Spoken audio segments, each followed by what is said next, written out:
He thought he was flying to paradise with his mistress, but instead, he landed in hell. I found every receipt, every lie, and stuffed it into his suitcase. While he checked in for a romantic weekend, I pressed send, exposing him to everyone he knew. You won't believe what his mistress did next. I always thought I'd see it coming, the cheating, the betrayal, the moment my marriage would start to slip. But when it happened to me, it didn't come with yelling or slammed doors. No lipstick on a collar, no long, suspicious phone calls. It started with a Christmas gift receipt, something so harmless that at first I didn't think anything of it. It was late November, and I had just gotten home from a long day helping out at the church pantry. My husband, Brad, was sitting on the couch, scrolling through his phone like always, laughing at something on TV. We'd been married almost 20 years, raised 3 kids, and weathered job losses, surgeries, and one financial crisis after another. We weren't perfect, but I thought we were solid. That night, while folding laundry, I noticed my phone buzz on the coffee table. Brad had texted me a screenshot of an Amazon order he placed for our grandkids. I smiled when I saw it: 2 books, a toy truck, and a little musical keyboard for our youngest granddaughter. But just as I was about to lock my screen, I saw it. Tucked at the bottom of the screenshot, almost like an afterthought, a second shipping address, not ours. I blinked and zoomed in, my heart beating faster. The name under the address was Sharon Fields. I didn't know a Sharon Fields. She wasn't anyone from church, not one of the girls' teachers or friends. She was a stranger. I didn't say anything right away. I told myself, maybe it was a mistake. Maybe he shipped something for a friend or relative. But deep down, I felt it in my gut. Something was wrong, really wrong. Over the next few days, I watched Brad carefully. When he said he had a late meeting, I paid attention to the clock. When he said he was traveling for training upstate, I noticed how he packed, what he took with him. I didn't snoop, not at first. I just observed. But once I opened that door, I couldn't close it. It was a Sunday night when I finally decided to check his email. Brad's passwords had always been simple, usually our anniversary date or the kids' birthdays. It didn't take long before I was inside his inbox. And there it was, a reservation confirmation from the Maplewood Spa and Resort, dated for the upcoming Friday. A couple's massage, a private suite, rose petals and champagne add-ons. I felt the air leave my lungs. He was planning a getaway with her. I sat in the dark, my mind racing. I wasn't the type to yell or throw things. I was the type to internalize, to protect the image of our family. But this couldn't be ignored. I clicked deeper into his inbox. Dozens of messages with Sharon. She called him B and ended her notes with hearts. He sent her money through Venmo for new boots and dinner tonight. The gifts, the hotel, the lies, they were all there. I wanted to confront him right then, but something held me back. I knew Brad. He'd deny it, say I misunderstood, call it just a fling, or say she was a coworker. He'd twist it until I doubted my own eyes. So I didn't confront him. I planned. I spent the next few weeks documenting everything. I printed the emails, took screenshots of the Venmo payments. I even looked through his phone bill and found over 200 calls and texts between them in just 2 months. Some went past midnight. The more I found, the colder I felt. It wasn't just a one-time thing. It wasn't just a midlife crisis. It was a full-on affair. And worse, he was investing in it, emotionally, financially, planning a future without me, even while he smiled at our kids and held my hand in church. And that's when I decided I wouldn't go down quietly. I wouldn't scream in our kitchen. I wouldn't cry on our front porch. I would write. I would take every shred of evidence and write the most damning letter he had ever read. It took me 4 days, 10 pages. Each paragraph bled with truth dates, times, receipts. I opened with the Amazon receipt, the shipping address that started it all. Then I walked him through every betrayal. But it wasn't just for him. I wrote to her too, to Sharon. I introduced myself, the wife, the mother, the woman who had stood beside Brad for 2 decades. I let her know I wasn't some clueless housewife sitting at home knitting while he ran off to his next adventure. I showed her screenshots, texts he sent her, and the ones he sent me the same day, saying how much he loved me. I told her about the gifts, the lies, the two-faced man she thought she knew. And then I printed it all out, folded it carefully, and stitched it into the lining of his suitcase. It was poetic, really. He would walk into his romantic getaway with flowers in hand, thinking he'd fooled us both. And then, while he unpacked for a weekend of stolen moments, he'd unzip his bag and find the truth waiting for him. My truth. Our truth. He had spent months building a fantasy. Now, I was going to blow it apart, and all I had to do was wait. The morning he left for his conference, the house was quiet. Too quiet. He was humming in the bathroom as he packed, completely unaware that I had already mapped out his entire deception down to the last receipt. His suitcase sat on the bed, zipped and ready, the leather handle worn from years of business trips and family vacations. Only this time, his destination wasn't a meeting room, it was his downfall. "Don't forget your vitamins," I said as I walked past him with a laundry basket. My voice didn't shake. My hands didn't tremble. I was calm, collected, even cheerful. I had rehearsed every line, every glance, every nod. I wanted him to think I was still the same trusting wife, the same woman who baked his mother's casserole on Sundays and folded his socks just the way he liked. "Thanks, An," he said, kissing the top of my head. I smiled, and it felt like betrayal but not my own. His. I watched from the window as he loaded his luggage into the trunk. I'd stitched the letter inside the lining the night before, hidden just behind the flap where his toiletries usually sat. It was smooth, unnoticeable, unless he happened to unzip the bottom half, which he wouldn't, at least, not until he got there, until he was deep enough in the lie that the truth would hit like a freight train. He waved once before pulling out of the driveway, his phone already to his ear. I knew who he was calling. I knew her voice. Had seen her smile in vacation photos she thought were private. He drove away with that smug confidence of a man who thought he had every angle covered.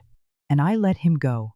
Once he was gone, I poured myself a cup of coffee, sat in his empty chair at the table, and took the longest breath I'd allowed myself in months.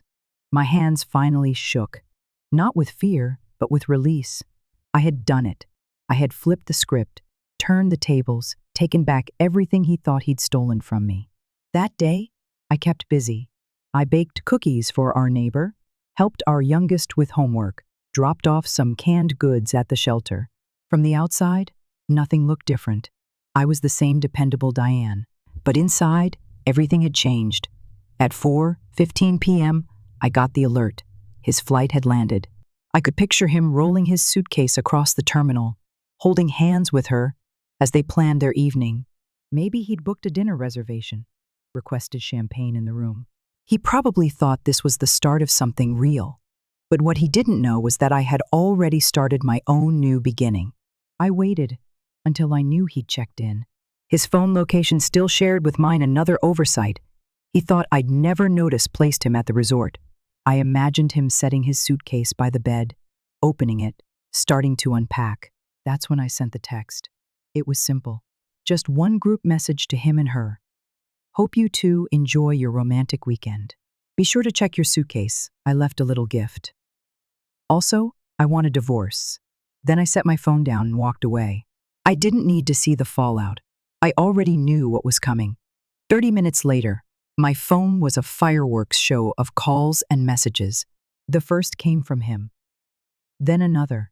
Then 6 more, one right after the other. I didn't answer. I didn't need to. He wasn't calling to confess. He was calling because his world was collapsing and he needed anyone to stop the bleeding. Too late.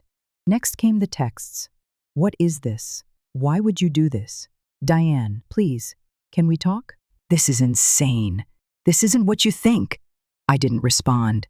Then, the one I wasn't expecting, Sharon. She messaged me privately. "I had no idea. He told me you were separated. I feel sick." There it was. She wasn't the enemy. She was the collateral damage. A woman sold a story by a man who couldn't tell the truth if it was printed on the palm of his hand. "I'm sorry," she wrote. If I had known, I never would have gotten involved. I didn't reply right away. What could I say? That I forgave her? That it wasn't her fault? I didn't know yet.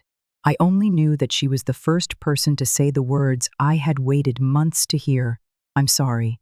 Hours passed. By the time night fell, I had blocked his number.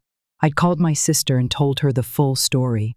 She offered to let me and the kids stay with her if we needed to. I thanked her, but I didn't need to leave. He would. The next day, I saw at her post. Sharon had updated her relationship status to single and uploaded a photo of herself at the airport. Alone. No caption. No tags. She'd left him. That was the final thread snapping. Brad called one last time from a different number. I recognized his voice the moment I answered. Diane, please. Let's just talk. There's nothing left to say, I said quietly. I made a mistake, he whispered. No, I corrected him. You made a choice. Over and over again. Now I'm making mine. And I hung up. There were no more lies, no more begging, no more pretending. He'd built a second life, and I had burned it to the ground with a single letter. The days after the letter were quiet. Not the uneasy quiet that had filled our home in the past, the kind that buzzed with unspoken tension and questions I didn't dare ask. This silence was different. It was peaceful. It was mine. For the first time in years, I didn't wake up checking my husband's location or wondering if his late-night meetings were real. I didn't scroll through receipts or sniff his shirt collars or try to decode the smiley faces in his texts. That part of my life living on edge, second-guessing my gut, was finally over. I took the kids to the park that weekend, bundled them in jackets, pushed them on the swings. Their laughter echoed through the crisp autumn air. I watched their little faces light up and realized something. They were still whole. This mess hadn't touched them yet, and I was determined to keep it that way. Brad hadn't returned home. Instead, he had checked himself into a hotel a few towns over. I knew, because he tried to send flowers to the house, cheap ones. A last-ditch attempt to patch up something that had already bled dry. I didn't bother to bring them inside. I left the vase on the porch. Let the wind do what it wanted with them. Then came the letter from his lawyer. He wanted to talk. He wanted to work it out for the kids. He wanted to seek counseling. But it was never about the kids. It was about control. I could feel it in every word he wrote, the panic behind his polished tone. He hadn't expected me to hit back. He thought I'd cry, scream, throw things, and then eventually forgive him. That was the cycle he counted on. But this time, I had stepped off the ride. I called my lawyer. I want a clean break, I said. Full custody. I'll be fair about visitation, but I want the house and full control of our finances. He paused. You have enough to push for that. Good, I said, because I'm not backing down. I wasn't afraid anymore. Brad had used fear like currency for years. Fear of losing him. Fear of raising 2 kids alone. Fear of starting over at my age. But now that I was on the other side of the storm, I could see it clearly. He had never been the strong one. I was. And I'd been strong for so long in silence. Not anymore. When Brad tried to show up at our door 3 days later, I didn't answer. He stood outside for nearly 30 minutes, pacing, mumbling into his phone. I knew he was probably calling his mother. Or his friend Chad, the one who always covered for him. Maybe even Sharon, though I doubted she was answering his calls anymore. Eventually, he slipped an envelope through the mail slot. I waited until the kids were asleep before I opened it. Inside was a handwritten letter. His writing was messy, like it had been scribbled out in a panic. He went on about how much he missed the kids, how the hotel room felt like a prison, how none of it meant anything. She didn't matter, he wrote. I was just stupid, Diane. Please give me a chance to make things right. He ended the letter with, You're still my wife. You always will be. I folded the letter and placed it in a drawer. Not because it meant something, but because I wanted a reminder, years from now, of who I had been married to, of the games he played, of the lies I had finally stopped believing. The next morning, I called my lawyer again. I want to file the papers this week. That evening, I met with my neighbor Jill for coffee. She'd lived across the street for 10 years and had always been kind, dropping off cookies at Christmas watching the kids when I had to run errands. She'd never said a word about Brad, but that night, she looked at me over her mug and said softly, "I always wondered how you did it." "Did what?" "Held it together," she said. "I saw things. Little things. I just didn't know how to bring it up." I smiled. Not bitterly, not even sadly. "It's okay," I said. I didn't want to see it either. We talked for hours.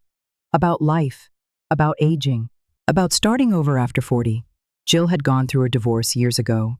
Her husband had left her for someone 10 years younger. "I thought I was done," she admitted. "But now? I've never been more alive." Those words stuck with me. I had spent so long bracing myself for the worst, for the day everything would fall apart. And now that it had, I was still standing. No, I was more than standing. I was growing. By the time the papers were filed, I had already started planning my next steps. I wasn't going to sell the house. Not yet. The kids needed stability, and so did I. I started rearranging furniture, redecorating rooms, pulling down old photos and replacing them with new ones. I didn't include Brad's smiling, lying face. I created a new email, one just for me. I deleted old playlists that reminded me of our early years. I started cooking dinners I liked, watching shows I enjoyed, laughing again, really laughing without wondering what mood he'd come home in. And the best part? My kids noticed. "You seem happy, Mom," my daughter said one night as we baked cookies. "I am," I told her, and I meant it. Because for the first time in a long, long time, I wasn't living in someone else's shadow. It wasn't long before the divorce papers landed in Brad's hands, and when they did, the messages changed. The confident, cocky tone he used to have, the one where he told me I'd come around, that I just needed time, disappeared. Now it was pleading, desperate. "You don't have to do this. Can't we talk about this? Please, Diane, for the kids." And when I didn't answer, he got bolder. He came to the house again, this time with flowers, real ones, better than the gas station bouquet he'd sent before. The kind I used to like. Tulips, yellow, with a note that read, "Let's start fresh." But I wasn't interested in starting anything with a man who had finished us behind my back. He knocked on the door, over and over. It was almost 9 at night. The kids were in bed, and the knock turned into a thump, then another. I stood in the dark living room, heart pounding, not because I was scared of him, but because I realized how little I trusted him. Even now, even after everything, I flicked on the porch light but didn't open the door, just stood there where he could see me. He looked awful. His beard was growing and patchy, his jacket was wrinkled, and his face had that hollow look of a man whose lies had finally caught up to him. "Please, Diane," he said, "just hear me out." "I already heard everything," I said. "I read it, all of it. Your emails, your hotel receipts, the Venmo history, and I gave you time to come clean. You didn't." He tried to speak, but I cut him off. "You didn't just cheat on me, Brad. You made me doubt myself. You made me feel crazy. Every time I asked a question, you rolled your eyes. Every time I brought up a feeling, you made it about you. And I let it happen. I believed you. That was my mistake. I won't make it again." His face crumpled. The anger flickered across it for just a second before it disappeared into a look I hadn't seen in years.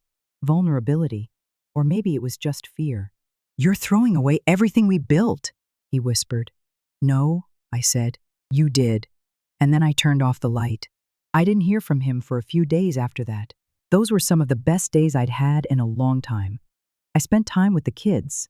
I reorganized the closet. I even signed up for a painting class, something I'd been meaning to do for years, but never had time for because I was too busy keeping our family from falling apart. The funny thing was, once I stopped holding it all together, I realized it didn't fall. It just changed. My daughter came home from school one day with a drawing. It was a picture of me and her, holding hands under a tree, with big pink hearts floating around us. "This is you happy," she said, "like you are now." I almost cried. Not because I was sad, but because it was true. Even in the middle of the chaos, I felt lighter. I wasn't just surviving anymore. I was finally starting to live. But then Brad's mother called. I hadn't spoken to her since the dinner where I found out about the affair. She'd been quiet, stayed out of the way. Until now. "I think you're being too harsh," she said. "No hello, no pleasantries. Just that. I think I'm doing what's best for me and my children," I replied calmly. "He made a mistake, Diane. Men do that. Doesn't mean he doesn't love you." I closed my eyes, took a breath. This wasn't a mistake, Patricia. It was months, maybe years of lies. And even if he did love me, that's not enough. Love without respect is just manipulation. She huffed. "You're ruining the family." "No," I said. "He did that. I'm just choosing not to stay in the wreckage." She hung up after that. It didn't bother me. Not really. But it did make one thing clear. I had to be stronger now than ever before. Brad wasn't going to go down quietly. And now that he realized I wasn't bluffing, he was going to try to find a way back in. Through me. Through the kids. Through anyone who would listen. And sure enough, the next day, he showed up at our son's soccer game. He stood across the field, hands in his pockets, trying to act like he belonged. The other parents glanced at him awkwardly. Some knew, some didn't. But I saw the ones who looked at me with sympathy, like they knew exactly what kind of man he was. Our son ran over after practice, cheeks red, grinning. "Did you see my goal, Mom?" "I did," I said, hugging him tight. "You were amazing." Then he looked over my shoulder. Dad came too. I turned. Brad gave me a small wave. "I didn't tell him about the game," I said quietly. "I know," my son said. He said he saw it on the calendar at home before he left. That calendar, the one I'd been too tired to throw away. I made a mental note to toss it when we got home. Later that night, after the kids were asleep, my phone buzzed. It was a text from Brad. "Thank you for letting me see them today." It meant a lot. I didn't answer, because I hadn't let him do anything. He had taken that moment for himself, just like he had taken so many things. But not anymore. I closed the message, locked my phone, and curled up on the couch with a blanket and a book I'd been meaning to read for months. The house was quiet, and the air outside was starting to cool. Autumn was setting in, a new season, a new start, and I was finally ready for it. The morning after the soccer game, I stood in the kitchen, watching the coffee pot slowly fill, steam curling up and drifting through the air. The kids were still sleeping upstairs, and for a moment, the house was still, peaceful. I had always thought I'd miss the noise, the chaos, the sound of Brad clanging around in the kitchen, half dressed, half listening to whatever I said. But now that it was gone, the silence felt like healing, like space to breathe. Then my phone rang. It was an unfamiliar number, but something told me to answer. "Hello?" There was a pause on the other end. Then, a woman's voice, quiet, shaky. "Hi. I don't know if you'll remember me, but I'm Angela." The name stopped me cold. I remembered it, all right. It was the name on the hotel reservation, the shipping address, the Venmo payments. It was her. My chest tightened. I wasn't sure what I expected, but it certainly wasn't a phone call. I got your letter," she said softly. "I wanted to talk. I'm sorry to call like this." I gripped the edge of the counter, forcing my voice to stay calm. "What do you want, Angela?" I didn't know," she whispered. "About you, about the kids, about any of it. He told me you two were separated, that it was complicated, that he was staying for the kids, but the marriage was over." I stayed silent. "I should have known better," she said. "I see that now. I needed to say it. I'm sorry. I really didn't mean to hurt anyone." Part of me wanted to hang up, but another part, one I didn't expect, felt relieved. I took a breath. "Thank you for saying that," I said. We sat in silence for a moment. Then she spoke again, her voice more certain now. "I left him." I blinked. "You did?" "Yeah. Right after I read your letter. He came back to the room and I told him to pack his things and get out. He tried to talk his way out of it. Said you were lying. Said it wasn't what it looked like. But I knew better." A dry laugh escaped me. "He always says that. I just wanted you to know," she said, "that I'm not with him anymore. And I'm sorry for believing what he told me." I didn't know what to say. I wasn't used to people siding with me. For months, I'd been gaslit, lied to, made to feel like I was the crazy one. And now? Now the truth was finally winning. We hung up after that. No promises, no friendship forged, just mutual understanding. That was enough. I spent the rest of the day in a strange sort of haze. Not sad, not angry, just hollow. Like I was making space for a new version of myself, and I hadn't quite figured out what she looked like yet. That evening, Brad texted again. "Please talk to me." I stared at the screen for a long time, then typed 3 words. "I already did." He didn't respond after that. 2 days later, I met with my lawyer again. The paperwork was moving quickly. Brad hadn't contested anything yet, and frankly, I hoped he wouldn't. The less drama, the better. Still, I had to prepare for the possibility that he'd fight. "He might try to argue for shared custody," my lawyer said. "You need to be ready for that." I nodded. "I'll be ready." When I got home, I found a note taped to the front door. It was written in Brad's handwriting. "I miss you. I miss the kids. I made a mistake, but that doesn't mean I don't deserve a second chance. Please, just think about it." I stared at the note, reading it over and over. It wasn't the words that bothered me, it was the entitlement behind them. The assumption that a simple apology could erase months of betrayal. That I was just supposed to open the door and let him walk back into the life he shattered. I crumpled the note and tossed it in the trash. The next morning, the kids asked if their dad was coming to their school's fall festival. I paused, then knelt beside them. "Your dad loves you, but he and I are going through some changes right now," I said gently. "He might come, but even if he doesn't, I'll be there, and we'll have a great time." They nodded. Kids are more resilient than we give them credit for. They'd heard us argue, they'd seen the tension, and now they were watching me try to hold everything together without falling apart. The festival came and went. Brad didn't show, and in a way, I was glad. The kids and I laughed, played games, took silly photos at the pumpkin booth. It was the first time I had really felt present in weeks. Later that night, after they were tucked in bed, I sat on the porch with a cup of tea, watching the wind dance through the trees. I realized I wasn't scared anymore.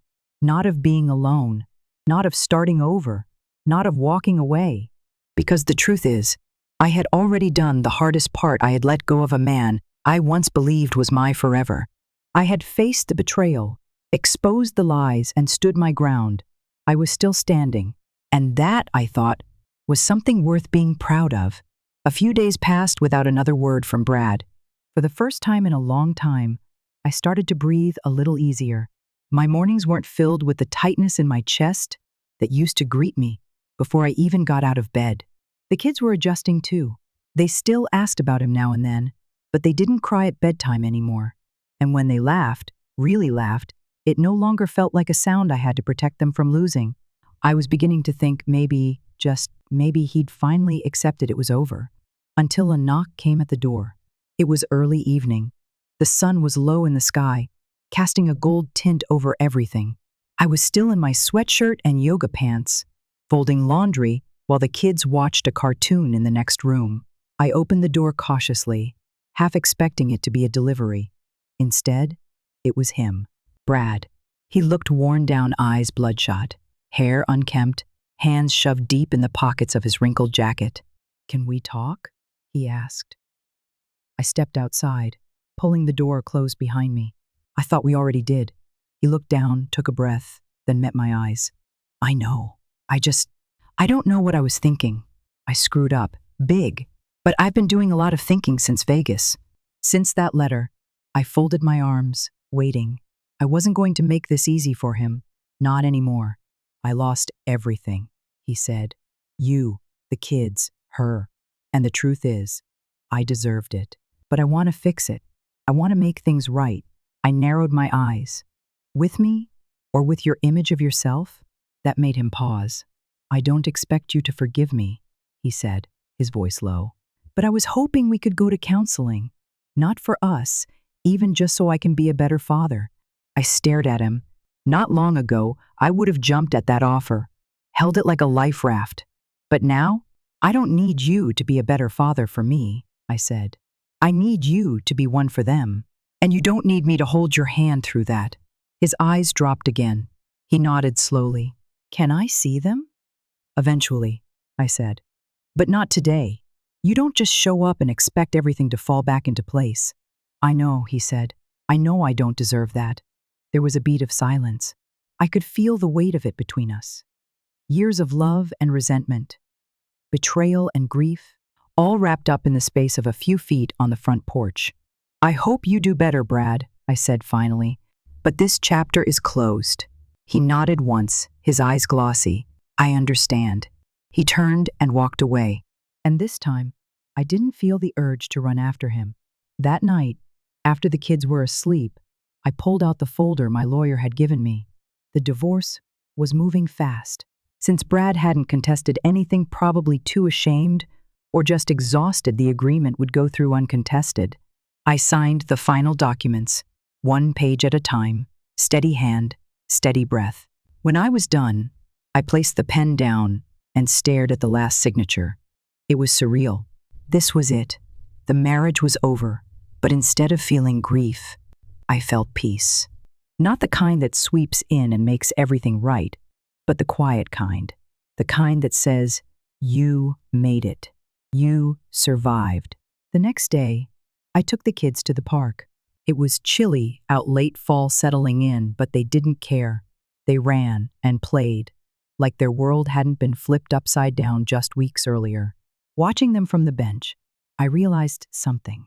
They weren't broken, and neither was I. Later, as we packed up to leave, my daughter tugged on my hand. "Mommy," she said, "when we go on vacation, can we go just us?" I smiled, brushing a leaf from her shoulder. "You want a girls' trip?" She nodded eagerly. "I think that sounds perfect," I said. It was a small moment, but it felt like a milestone, like we were starting something new, just us. When we got home, I checked my email and saw a message from Brad. I hesitated before opening it. It was short, simple. "Thank you for letting me come by. I'll respect your boundaries. I'd like to schedule time with the kids when you think they're ready. No manipulation, no guilt. Just a sentence that, for once, put the kids first." It was a start. I forwarded the message to my lawyer, making a note to respond when I was ready. That night, after putting the kids to bed, I stood in the doorway of my room, looking at the space that used to feel so heavy, so haunted. I lit a candle on the nightstand. Not for romance, not for anyone else, just for me. A quiet glow for a woman learning how to live on her own terms again. I climbed into bed, pulled the blanket up to my chin, and for the first time since everything fell apart, I felt okay. A few days passed without any messages from Brad. True to his word, he respected the boundary I had drawn. I didn't feel the need to check in on him. I wasn't concerned with how he was coping, or whether he was losing sleep. That wasn't my responsibility anymore. What did matter was the kids. I could see the shift in them. They were smiling more, bickering less, asking thoughtful questions about things that had nothing to do with where Daddy was or why he hadn't come home. They were healing in their own way, just like I was. I decided to respond to Brad's email. Not for him, but for them. I kept it short. "You can see the kids this Saturday for a few hours. I'll be there." "No overnights yet," he replied almost instantly. "Thank you. That means a lot. I'll be there." Saturday came, and we met at a local park. I brought folding chairs, juice boxes, a football, and a little blanket for the kids to sit on. When Brad arrived, I noticed immediately how different he looked. His clothes were neat, but there was a tiredness in his eyes. Not the kind of tired that comes from lack of sleep, but the kind that comes from having to live with yourself after realizing you burned down your own life. The kids ran to him, hesitant at first, but when he opened his arms and knelt down, they threw themselves into his embrace. I sat back, watching, unsure how I'd feel. But strangely, I didn't feel anger, just distance. Like he belonged to a life I no longer identified with. He played with them for hours, barely glancing at me. At one point, he did bring over a juice box and asked if I wanted one. I shook my head. "I'm good, thanks." He nodded and walked away. By the time we packed up, the kids were yawning and clinging to my coat. Brad offered to help carry the blanket, but I declined. I didn't want the lines blurred. I didn't want any gesture mistaken for something deeper. We walked to our cars in silence. As I buckled my youngest into his seat, Brad stood behind me, quiet. "I'm proud of them," he said. "They're stronger than I expected." "They had to be," I replied. "They didn't have a choice." He winced but didn't argue. Before he left, he turned to me, hesitating. "Can I say something?" I sighed. "Say it." I never thought I'd be the kind of man who ruins his own family. I looked at him, really looked at him, and for a moment, I saw the boy I fell in love with all those years ago. The boy who promised me the moon. The boy who once whispered into my ear that he'd never hurt me. And then I saw the man he became. "You didn't ruin us," I said.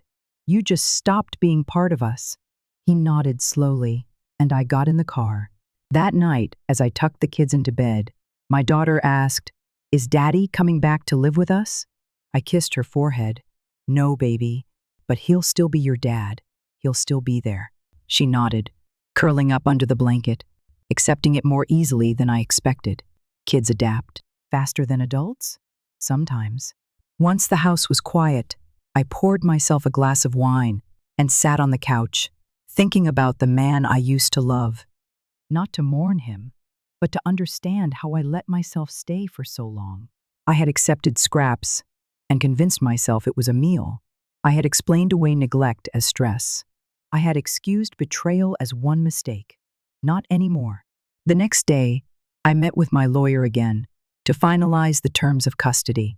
He glanced at the pile of documents and smiled. "You're handling this better than most."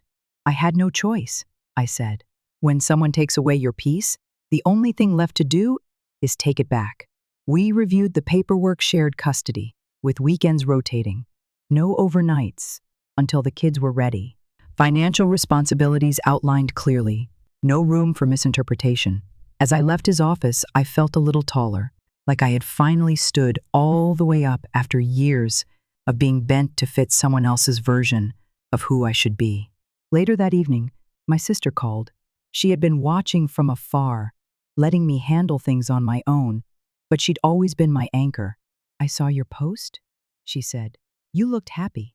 I had shared a photo of me and the kids at the park, nothing elaborate, just a moment. But the smiles were real. I told her. "Not every second, but more often than not." "Yeah." There was a pause on the line. "You know, I used to worry you'd never leave," she admitted. "I used to worry I couldn't. You did good, sis." I smiled, eyes stinging. That night, as I brushed my teeth, I caught a glimpse of myself in the mirror. There were new lines around my eyes, a little less softness in my features, but there was something else too. Strength. Not the loud kind, the quiet kind, the kind that grows in the dark when no one's watching, the kind that builds slowly, through heartbreak, through silence, through the decision to keep moving forward, even when everything inside you wants to stop. I turned out the light, climbed into bed, and pulled the covers up to my chin. Tomorrow, I'd wake up and keep building my new life, and I wouldn't need anyone's permission to do it. 2 weeks after our first park visit, Brad sent another message asking to take the kids out for the day, just him, no supervision. I stared at the message for a long time before replying. I didn't trust him, not fully, but I did believe he loved the kids. And despite everything, I wanted them to have a father in their lives, even if he hadn't been much of a husband. So I agreed.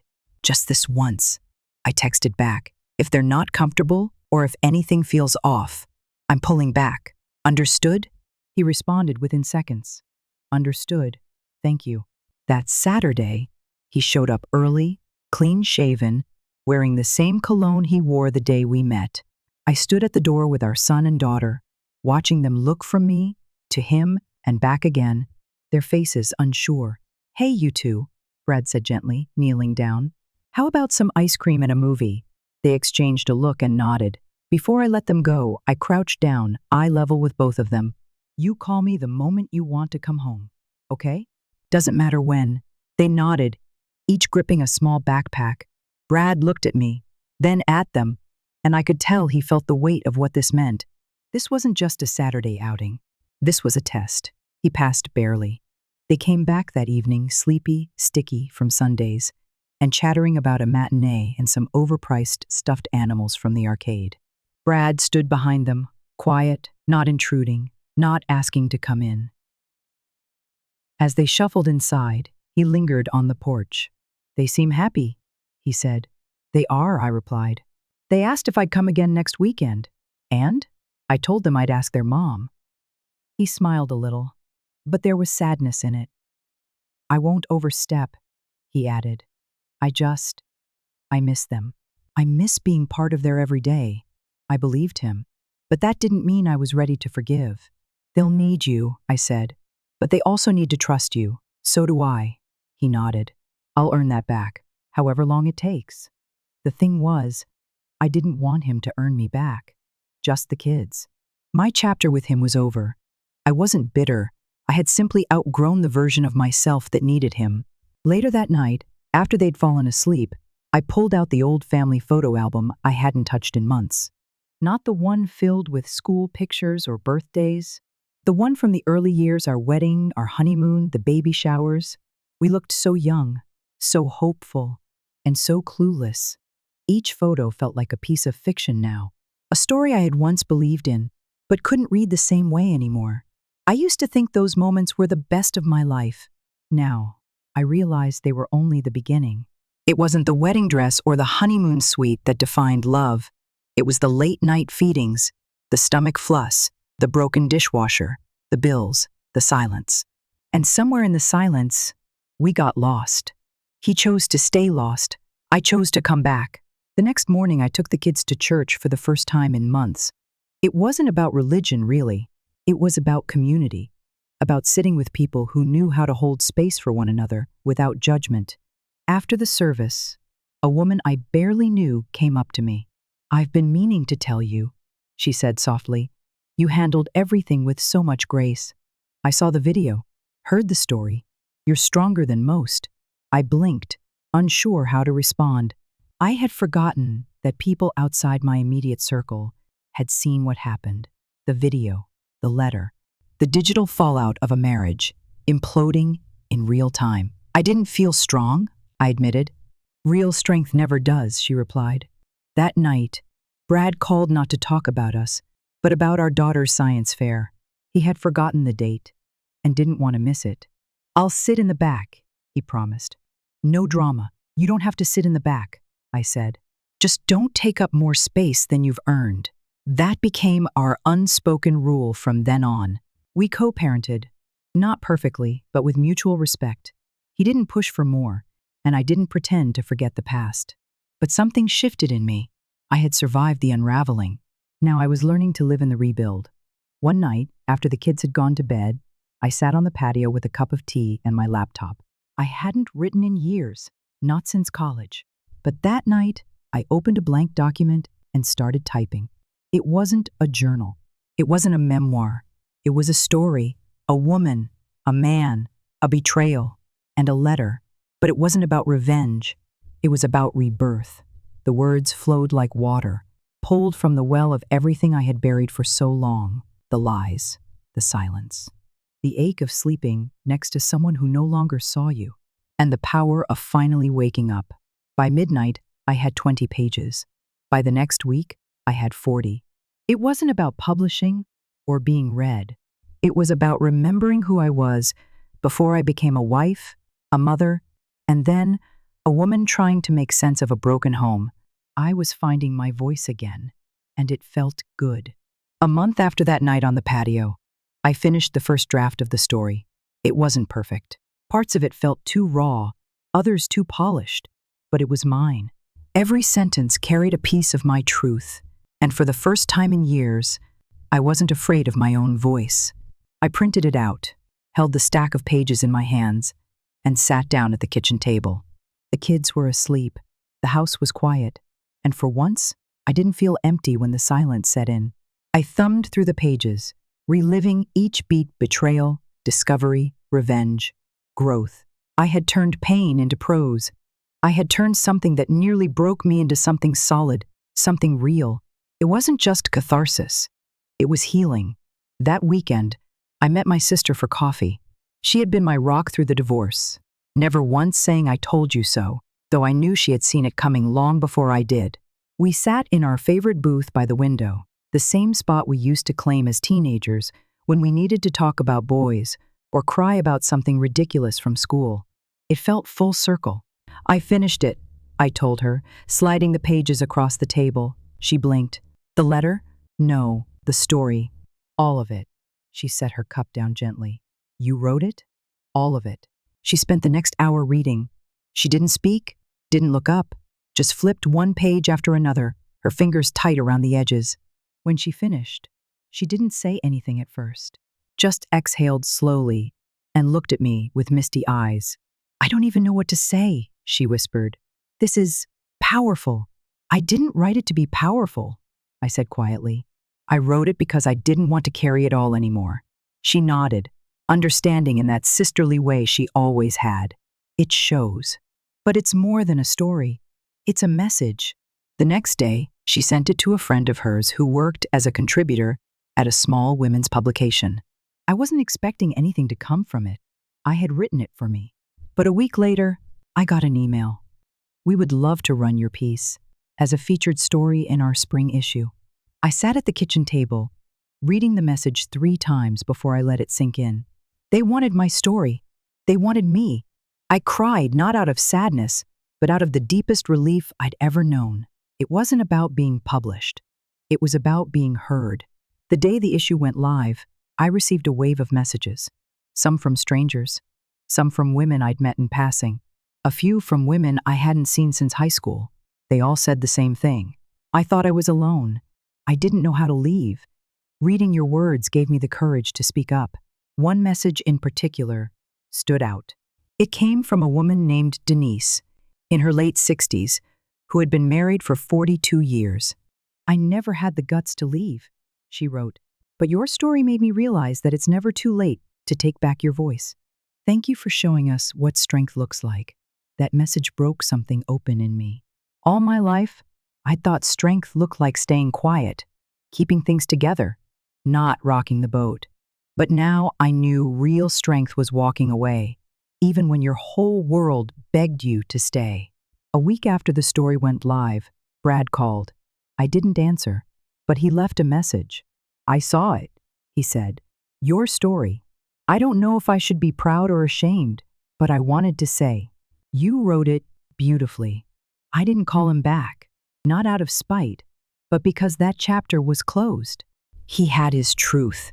I had mine, and this new life I was building, it didn't have room for ghosts. That weekend, I took the kids to the lake, just the 3 of us. It was early spring, still a little chilly, but the sky was clear and the water shimmered like glass. We brought sandwiches, juice boxes, and a kite my daughter had picked out the week before. I watched them run across the grass, laughing as the wind pulled the kite higher and higher.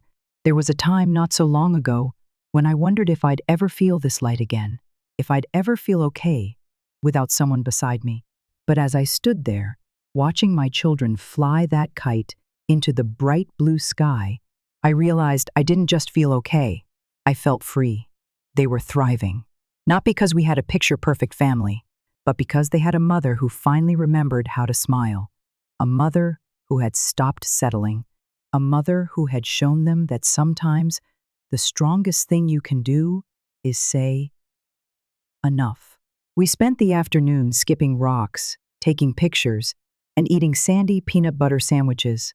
It was nothing extravagant, no luxury getaway, no grand gestures, but it was real. When we got home that night, my daughter crawled into bed beside me, curling into my side like she used to when she was little. You're happy now, she whispered. I looked down at her, brushing her hair back from her forehead. I am, I said. Are you? She nodded. We don't fight anymore. You don't cry in the bathroom. It's better this way. Tears stung my eyes, but I smiled. It was better this way. For all of us. Spring slowly rolled into early summer, and with it came more clarity, more peace. My days became simpler, more focused. I woke up earlier now, often just to sip my coffee on the back porch before the kids woke up. No background anxiety. No second guessing someone else's story. It was just me, breathing in the morning air, finally at ease in my own skin. The divorce had finalized, quietly, cleanly. The lawyer had sent over the last of the documents and the decree with a brief note, "Congratulations on reclaiming your life." I stared at that sentence longer than I expected. Reclaiming my life. That's exactly what it felt like. Brad didn't contest anything. He didn't fight for the house, didn't ask for more time with the kids. He signed the papers without fanfare, maybe because he knew there was nothing left to save. Or maybe he thought there was still a chance I'd come around once it was over. But I didn't. He moved into a rental across town. Word got around that his mistress had dumped him just days after that disastrous getaway. Apparently, she had read the letter 3 times and then packed her bags while he was in the shower. When I heard that, I didn't feel vindicated. I felt done. Not the kind of done that comes with bitterness or resentment, but the kind that feels like closing a well-worn book. You know the characters. You've lived through every chapter, but now it's time to shelve it and move forward. One afternoon in June, I got a letter in the mail. It was from Brad. No envelope. Just a single sheet of paper folded neatly. He apologized. Said he didn't expect me to forgive him, but he needed me to know that he had finally understood what he'd destroyed. That losing our marriage was the wake-up call he never saw coming. I ruined the best thing in my life, he wrote. I lied. I betrayed. I thought I could keep both worlds running without losing either. I was wrong. I read the letter once, then again, and then tucked it away in the drawer by my bedside. I didn't need to respond. Some stories didn't require an epilogue. Later that week, the kids asked if we could go on a little vacation, just the 3 of us. Nothing fancy, they said. Just somewhere quiet, somewhere by the water. I booked a cozy rental cabin by Lake Geneva in Wisconsin.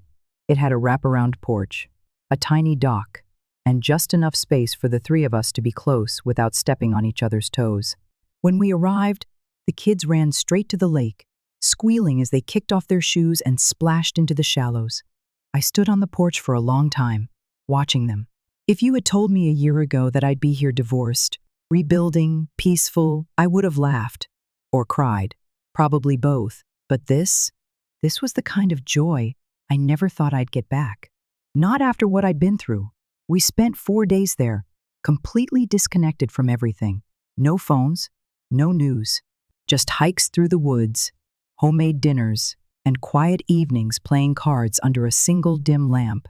One night, my son looked up at me after we finished a game of Go Fish and said, "You're really happy now, huh?" I smiled and nodded. "I am." "Me too," he said. "It feels different. Better." I reached over and squeezed his hand. "I think we all feel lighter." And we did. When we got back home, life picked up again slowly, but not chaotically. I returned to work. The kids got ready for summer camps.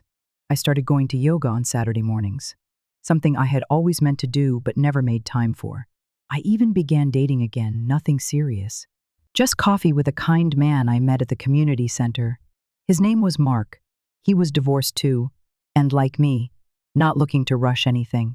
We talked about books, about being single parents, about the strange freedom that comes after heartbreak. He made me laugh. He listened. Most importantly, he never once made me feel like I had to shrink myself. One evening, we sat at a park bench watching the sunset. The sky was soft with streaks of orange and purple, the air warm and sweet with the scent of cut grass. "I read your article," he said after a moment. I blinked. "You did?" He nodded. "Twice." I looked at him, suddenly nervous. "And?" He smiled, then turned to me. It was brave and honest, and the kind of story people don't talk about enough. I exhaled slowly. I wasn't sure how people would react. "Well," he said, "I think it made a lot of people feel seen." I looked away, blinking hard, because maybe that was the real point. I didn't write it for revenge. I didn't publish it for praise. I did it because silence had become a cage, and telling the truth was the only way I could break out. That night, I stood in front of my bathroom mirror and looked at the woman staring back at me. She wasn't broken. She wasn't bitter. She wasn't waiting for someone to save her. She had saved herself. And that was worth everything. In life, we often pour our hearts into people we trust, partners, friends, even family, believing they'll honor that trust as we would. But sometimes, even the deepest love can't prevent betrayal. This story isn't just about infidelity or revenge. It's about reclaiming your dignity after someone you loved made you feel small. For many older adults who've endured long relationships, some fulfilling, others painful, this tale reminds us that it's never too late to choose peace over chaos, self-respect over settling. The real power here isn't in the exposure or the drama, it's in the quiet strength of walking away with your head held high. That's a lesson many of us know too well. You don't need to scream to be strong. Sometimes the most powerful statement is silence, and the most healing act is letting go. Whether you've been through something similar or simply recognize the emotional weight of starting over later in life, remember your age doesn't define your worth, and your past doesn't define your future. Courage doesn't always look like big gestures. Sometimes it's just waking up each day, choosing yourself, and refusing to carry someone else's shame on your shoulders. That's where real freedom lives.